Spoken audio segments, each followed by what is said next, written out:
അപ്പോൾ ഉച്ച കഴിഞ്ഞൊരു ഇൻ്റർവ്യൂവിൽ പറയുന്നുണ്ടായിരുന്നു 25 വർഷത്തോളം ഞാൻ അടക്കി വെച്ച കാര്യങ്ങളൊക്കെ അല്ലെങ്കിൽ ദേഷ്യമൊക്കെ ഞാൻ ആ വേദിയിൽ പ്രകടിപ്പിച്ചു എന്ന് പറയുന്നുണ്ടായിരുന്നു. അത് നമുക്ക് വേദികൾ കിട്ടുക എന്ന് പറയുന്നത് ഒരു ഭാഗ്യമാണ്. പക്ഷെ ആ വേദി അങ്ങനെ ഉപയോഗിച്ചു എന്ന് പറയുന്ന കേട്ടപ്പോൾ എനിക്ക് ഭയങ്കര സന്തോഷം തോന്നി. കാരണം എൻ്റെ പ്രതിഷേധം ഞാൻ കാണിക്കാൻ വേണ്ടി വെച്ചിരിക്കുകയായിരുന്നു. ഒരു വേദി കിട്ടിയപ്പോൾ ഞാൻ ശരിക്കും പുറത്തെടുത്തു എന്ന് പറയുന്നില്ലേ. വേറെ എങ്ങും ഞാൻ എക്സ്പ്രസ് ചെയ്യാറില്ല, ഒന്നും എക്സ്പ്രസ് ചെയ്യാറില്ല. അപ്പോൾ ഞാൻ ആർട്ട് വൈസ് ആണെങ്കിലും പേഴ്സണൽ കാര്യങ്ങളാണെങ്കിൽ എക്സ്പ്രസ് ചെയ്യാറില്ല. അപ്പോൾ ഞാൻ കറക്റ്റായിട്ടുള്ള സ്റ്റേജ് കിട്ടാൻ വേണ്ടി ഇങ്ങനെ വെയിറ്റ് ചെയ്തിരുന്നതാണ്. ഇതിനു മുമ്പും കുറച്ച് അവസരങ്ങളൊക്കെ വന്നിട്ടുണ്ടോ, പക്ഷെ എനിക്കത്ര ഇതല്ല എൻ്റെ പരിപാടി, ഇവിടെ അല്ല ഞാൻ പറയേണ്ടത് എന്നുള്ള സാധനം എനിക്കുണ്ടായിരുന്നു. അപ്പോൾ കറക്റ്റ് ഞാൻ ഉദ്ദേശിച്ച സാധനം കിട്ടുകയും ചെയ്ത്. അപ്പോൾ എല്ലാം പറഞ്ഞ് ആ ഒരു ദേഷ്യം മൊത്തം തീർത്ത് അവിടെ പൊട്ടി തീർത്ത്. പിന്നെ പയ്യെ കുറഞ്ഞ് അത്രയും ദേഷ്യമില്ല.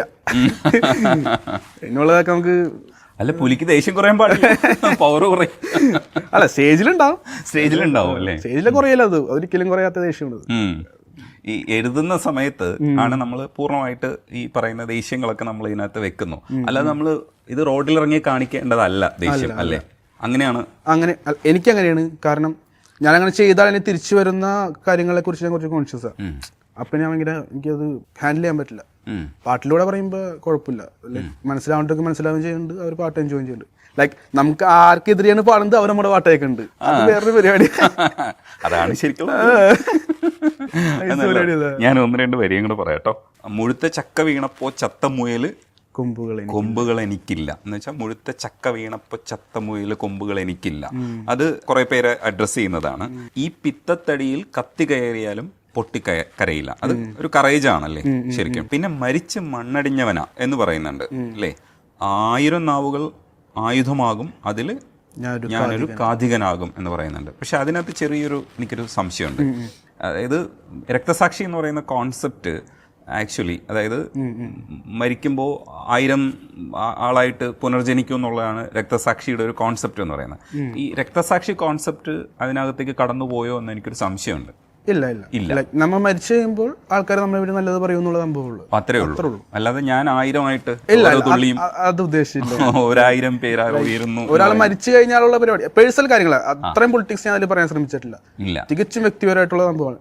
ഞാൻ മരിച്ചു കഴിഞ്ഞാൽ ഇപ്പൊ കുറെ പേര് നല്ലൊരു വ്യക്തിയായിരുന്നു എന്നൊക്കെ പറയും. പക്ഷെ നമ്മൾ ജീവിച്ചിരിക്കുന്ന നമ്മൾ നേരെ പറയില്ലത്. അത്രേ ഉള്ളൂ. സ്ഥിരമാണ്.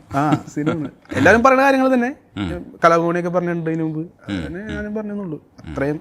അത്രയും പൊളിറ്റിക്കലായിട്ട് ചിന്തിച്ചില്ല ഞാൻ ആ പാട്ട് എഴുതുമ്പോൾ. ഞാൻ കൂടുതൽ അത്രയും ഇത് പാട്ടിൽ ഇങ്ങനെ ചേർക്കാറില്ല. ലൈക്ക് പേഴ്സണൽ പറയാ, കുറച്ച് പൊളിറ്റിക്സ് പറയാ. കാരണം ഈ പൊളിറ്റിക്കലായിട്ട് നോളജ് കുറവാണ് എനിക്ക് അങ്ങനെ തോന്നുന്നത്. അപ്പൊ നോളജ് വന്നു കഴിഞ്ഞിട്ട് അതിനെ പറ്റി സംസാരിക്കാം. അപ്പൊ അവിടെ ഇവിടെ മാത്രം പറഞ്ഞിട്ട് കാര്യമില്ല, മൊത്തം പറയണം നമ്മൾ. സോ ആ നോളജ് ഉണ്ടാക്കിക്കൊണ്ടിരിക്കാനുള്ള പരിപാടിയാണ് ഇപ്പൊ ചെയ്യുന്നത്. അറിയാവുന്ന പൊളിറ്റിക്സ് കുറച്ച് പറയാ, കുറെ അറിയാമെങ്കിൽ കുറെ പറയാ. അങ്ങനെയാണ് അപ്പൊ പരിപാടി പോകുന്നത്. പിത്തത്തടി അഡ്രസ് ചെയ്യുന്നത് ശരിക്കും ബോഡി ഷെയിം പരിപാടി അതിനെതിരായിട്ടുള്ളൊരു. അതും പിന്നെ കത്തികരലും പൊട്ടി ലൈക്ക് മരിച്ചാലും കുഴപ്പമില്ല എനിക്ക് എന്നുള്ള ചിന്ത. ആ സമയത്ത് ഇങ്ങനെ കൊന്നാലും കുഴപ്പമില്ല, ഞാൻ സൂയിസൈഡ് എനിക്ക് കുഴപ്പമില്ല, ഓൾറെഡി മരിച്ചു കഴിഞ്ഞല്ലോ ഉള്ളില്, എനിക്ക് ഇതൊരു ശരീരം മാത്രം എന്നുള്ള ചിന്ത. ഓൾറെഡി മരിച്ചു കഴിഞ്ഞല്ലോ എന്ന് പറയുമ്പോൾ ആത്മാവ് മരിച്ചു എന്നുള്ളതാണ്. പേഴ്സണലി ഞാൻ ആ ഒരു സാധനമായി മരിച്ചു. ഇപ്പോൾ ബോഡി മാത്രമോ ആത്മാവില്ല എന്നുള്ള ചിന്തയൊക്കെ ആ സമയത്ത് ഉണ്ടായിരുന്നു. വേടൻ ഒരാളെ അപ്ലിഫ്റ്റ് ചെയ്യുമ്പോൾ അതിനൊരു പ്രാധാന്യം കേരളത്തിലുണ്ട്. ആ സീനിലേക്ക് വരുമ്പോൾ ഒരു സന്തോഷമല്ലേ? വേടനെ പോലെ ഒരാൾ കൈപിടിച്ച് കയറ്റുക എന്ന് പറയുമ്പോൾ നമുക്ക് നമ്മുടെ സീൻ കുറച്ചൊന്ന് മാറിയില്ലേ? അതിനെങ്ങനെയാ നോക്കിക്കാണുന്നത്? സന്തോഷത്തേക്കുള്ള ഉത്തരവാദിത്വം. ലൈക്ക് നമുക്ക് ഒരുപാട് പുള്ളി എന്താ പറയണത് നമുക്കറിയാലോ, വ്യക്തമായിട്ട് അറിയാലോ. സോ ഉത്തരവാദിത്വമാണ് കൂടുതലുണ്ടായത് സന്തോഷത്തേക്കുള്ള. കാരണം ആ സമയത്ത് ഞാൻ ആകെ ഡൗൺ ആയിരിക്കുന്ന സമയത്താണ് ഇങ്ങനെ വന്നപ്പോഴും എനിക്കത് എൻജോയ് ചെയ്യാൻ പറ്റുള്ള. ലൈക്ക് മെൻ്റലി ഭയങ്കര സീനായിരിക്കുന്ന സമയത്തായിരുന്നു ചെയ്ത. കാരണം എല്ലാം നടക്കുന്നുണ്ട്, സ്റ്റേജ് കിട്ടി, ഓക്കെ ആ ഒരു എക്സൈറ്റ്മെന്റും പരിപാടിയൊന്നും ഇല്ല. ആകെയുള്ള ഈ ഉത്തരവാദിത്വം സൂക്ഷിച്ച് നിൽക്കണം. ലൈക്ക് നമ്മൾ പറയണ ഓരോ വാക്കും ശ്രദ്ധിക്കുക ആൾക്കാരുണ്ട്. സോ നോക്കിയും കണ്ടൊക്കെ നിൽക്കണമുള്ള ചിന്തകളായിരുന്നു കൂടുതലും. അതായിരുന്നു അത് കൂടുതലും. പിന്നെ സന്തോഷത്തിനേക്കാളും കൂടുതലും അതായിരുന്നു. ഇത് കണ്ടപ്പോൾ എൻ്റെ മനസ്സിൽ തോന്നുന്നത് ഞാനിപ്പോൾ വേണ്ട സ്ഥാനത്ത് ഞാനാണെങ്കിൽ ഞാൻ ചെയ്യേണ്ട കാര്യമാണിത്. സോ വലിയ പരിപാടിയൊന്നുമല്ല, ഞാനിതേ ചെയ്യുള്ളൂ. സോ അത്രേ ഉള്ളൂ എന്നുള്ള ഒരു ചിന്ത. അല്ലാണ്ടാണ് ഞാൻ കുറെ പേരെങ്ങനെ നല്ല ആർട്ടിസ്റ്റുകളെ കാണുമ്പോൾ നമ്മൾ ചെയ്യണ പരിപാടികളാ ഇതിപ്പോ പുള്ളി ചെയ്തു, ഞാനാണെങ്കിൽ അത് ചെയ്യും, അത്രേ ഉള്ളൂ. അത്രേ ഉള്ളൂ. അതിന് വലിയ എക്സൈറ്റ്മെന്റ്സ് ഒന്നും ഇല്ല. അത് തന്നെ നമ്മൾ ചെയ്യേണ്ട കാര്യമാണ് ഇത്. ഉത്തരവാദിത്തമാണ്. ഇതാണ് നമ്മൾ ചെയ്യേണ്ട പരിപാടി. അല്ലാണ്ട് സ്വന്തം കാര്യം മാത്രം നോക്കലല്ല. നമുക്ക് പറയാൻ കുറെ പേരുണ്ട്, അവരെ പറയിപ്പിക്കുക എന്നുള്ള സംഭവം അത്രേ ഉള്ളൂ. ഈ സീനിൽ നിൽക്കുന്നതിൽ വേടൻ കുറച്ചുകൂടെ പൊളിറ്റിക്കലായിട്ട് കാര്യം കൂടുതൽ പറയുന്ന ഒരാളാണ്.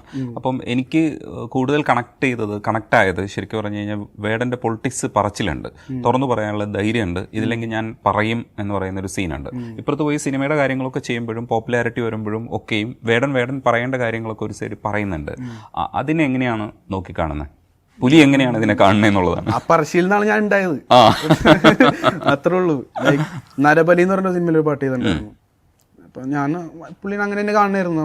നമുക്ക് ഒരാൾ പറയേണ്ടത്. അപ്പം നരബലി പാട്ടിറങ്ങി ഇപ്പോൾ ഫേസ്ബുക്കിൽ ആരും എന്തോ കമന്റ് ഇട്ട് ഇവൻ്റെ രൂപം കണ്ടറിയാം ഇവൻ ഇതാണെന്ന്. എനിക്ക് ഭയങ്കര ട്രിഗറിങ് ആയിരുന്നു. ഞാനും പറയാം പുള്ളിനെ കുറിച്ച് അങ്ങനെ ഞാനും പറയാം. ആ ഒരു കൂട് അപ്പൊ കിട്ടിയത് അത് ഞാൻ പുള്ളിയെടുത്ത് പറഞ്ഞിട്ടില്ല. അത് ഞാൻ കുറച്ചധികം സംസാരിക്കാറില്ല കുറെ ഒന്നും, കണ്ണുകളിലൂടെ ഇത്രേ ഉള്ളൂ. അറിയാം നമുക്ക് ഉള്ളിൽ എന്താണെന്നുള്ളത്, പറയാനുള്ള കാര്യങ്ങൾ. മന്ദാരം അത് കുറച്ച് കൂടുതൽ യങ്സ്റ്റേഴ്സിനെ പിന്നെ ശരിക്കും എനിക്ക് തോന്നുന്നു പുലിക്കും കൂടുതൽ ഇമോഷണലി കണക്ട് ആയിട്ടുള്ള ഒരു സാധനമാണ് മന്ദാരം ശരിക്കും ഉണ്ടായത് എന്തുകൊണ്ടാണ്? ഒരു ലിമിറ്റ് കഴിയുമ്പോ ലൈക്ക് ഞാൻ ജീവിച്ചു വന്നത് ഒറ്റയ്ക്ക് തന്നെ ആയിരുന്നു. എനിക്കറിയില്ലായിരുന്നു. നമ്മളെ ഭയങ്കരമായിട്ട് സ്നേഹിക്കുന്ന കൂട്ടുകാർ വന്ന് ഫ്രണ്ട്ഷിപ്പ് എന്ന് പറഞ്ഞാൽ ഇതാണ് സംഭവം. നമ്മൾ ഉള്ളം കയ്യിലൊക്കെ വെച്ച് കൊണ്ടുനടക്കുന്ന കുറേ കൂട്ടുകാർ. അപ്പോൾ ഇങ്ങനെയൊക്കെ കൂട്ടുകാരുണ്ടാവില്ല എന്നൊരു ചിന്ത വന്ന് ഒരു ലിമിറ്റ് കഴിഞ്ഞപ്പോൾ ഒരു സ്പേസ് വരുമല്ലോ എല്ലാവരും. അതെനിക്ക് അക്സെപ്റ്റ് ചെയ്യാൻ പറ്റിയില്ല. ലൈക്ക് പിന്നെ ഞാൻ ഒറ്റക്കായി. ലൈക്ക് ഇവിടെ ഇരുന്നാൽ കുഴപ്പമില്ല, നമ്മളിങ്ങനെ ആക്കിയിട്ട് അവിടെ നിന്ന് ഇട്ട് അത് സീനായിരുന്നു. അത് ആ പാട്ട് എഴുതിയില്ലെങ്കിൽ തല പൊട്ടിത്തെറിക്കുന്നുള്ള സീനൊക്കെ ആയി ഭയങ്കരമായിട്ട് പ്രശ്നമായിരുന്നു സമയത്ത്. എങ്ങനെ എഴുതി ഞാൻ പിന്നെ അത് എഴുതി കഴിഞ്ഞപ്പോൾ ഓർത്തത് ഇതൊക്കെ ആൾക്കാർ കേട്ട, ഞാൻ എഴുതിയ കൂട്ടുകാർ കേട്ട അവരെന്നെ പറ്റി എന്ത് ചിന്തിക്കും, അവർക്ക് എന്നെ ഭയങ്കര ഇഷ്ടമാണ്. ഞാനിങ്ങനെ എഴുതുമ്പോൾ അവർക്ക് ബുദ്ധിമുട്ടാവുന്നൊക്കെ എഴുതി കഴിഞ്ഞപ്പോൾ ചിന്തിച്ച് പിന്നെ പാട്ടായിട്ട് കണ്ടോളും അത് എഴുതി കഴിഞ്ഞപ്പോൾ സാറ്റിസ്ഫൈങ് ആയിരുന്നു. ഉള്ളിൽ വെച്ചോണ്ടിരിക്കണല്ലോ പറഞ്ഞല്ലോ എന്നുള്ളതാണ് വരുന്നത്.